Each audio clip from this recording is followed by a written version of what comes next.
Party Congress विरोध कर रही है, आरजेडी का स्टैंड क्या है? देखिए, मुझे लगता है कि जो इंडिया अलायंस के जितने भी दल हैं सब इसका विरोध करेंगे और राष्ट्रीय जनता दल भी इसका विरोध करेगी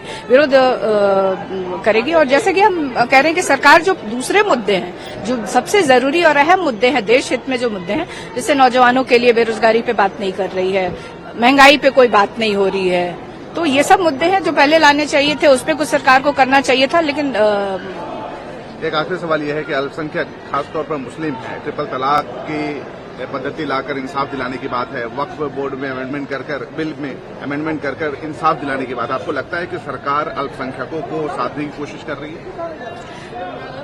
मतलब एक तरफ से सरकार दिखावा करती है और मतलब वो कहते हैं ना कि और दूसरी तरफ आप देखिए कि देश में अल्पसंख्यकों के साथ किस तरह का व्यवहार किया जाता है। बाकी जब ये बिल आएगा तो उसमें हम लोग देखेंगे कि अंदर उसमें क्या क्या है, उन लोगों ने क्या रखा है। तो बिल लेके आ रही है गवर्नमेंट, दोनों सदनों में क्या डिमांड? देखिए, सीधी सी बात है, डिमांड क्या, पहले तो बिल का मजमून ढंग से गवर्नमेंट की क्लैरिटी हो, डॉग विसिल पॉलिटिक्स का उपकरण नहीं होना चाहिए ना। और फिर संविधान की धारा आर्टिकल 29 का आप कितना सम्मान करते हैं या खुद कितना उसको खारिज करने की कोशिश करते हैं, इन विषयों के मद्देनजर बात होगी।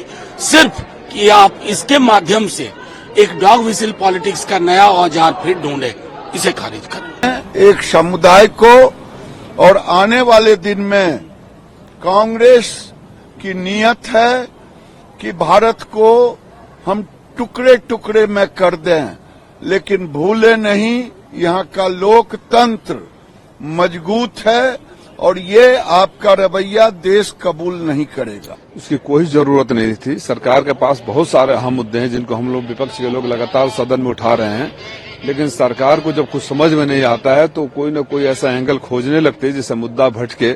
ये मुद्दा भटकाने वाला बिल है और समाजवादी पार्टी इसका पुरजोर विरोध करेगी। देखिए, बीजेपी का जो एजेंडा है, एनडीए गवर्नमेंट का जो एजेंडा है, वो देश की तरक्की और उन्नति का है।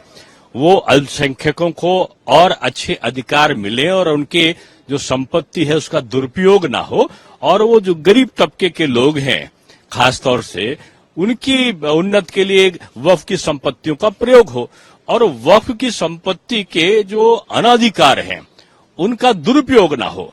बोहरा समाज ने, सिया समाज ने, तमाम ऐसे समाज हैं मुस्लिम वर्ग के जिन्होंने वक्फ की तमाम विसंगतियों पर समय समय पर शिकायतें बड़े फोरम पर की हैं, और उन फोरम के अनुसार अगर वक्फ में किसी महिलाओं को, मुस्लिम महिलाओं को अधिकार मिलता है तो क्या दिक्कत है किसी को। अगर वक्फ की प्रक्रियाओं में कि किसी भी संपत्ति को हम कह देंगे कि ये संपत्ति वक्फ की है और सुनवाई नहीं होगी, तो ये हमारे नागरिकों के अधिकारों का हनन नहीं होता क्या?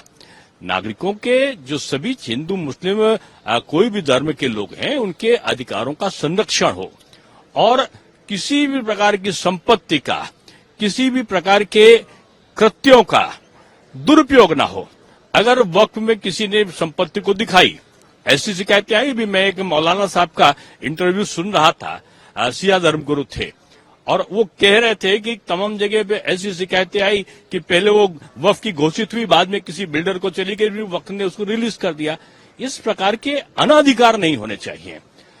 जहां पर भी एक पारदर्शिता हो, पवित्रता हो, सरकार की मंशा कभी भी किसी चीज के हक को रोकना नहीं है। संशोधन और सुधार, ये नियम एक सतत चलने वाली प्रक्रिया का नाम है, और यही पारदर्शिता मोदी सरकार की सबसे बड़ी विशेषता है। तो मैं समझता हूं कि एक उल्लास भरा और एक जो लोगों की शिकायतें थी उनको दूर करने वाला ये प्रसंग होगा, और इसका स्वागत किया जाना चाहिए।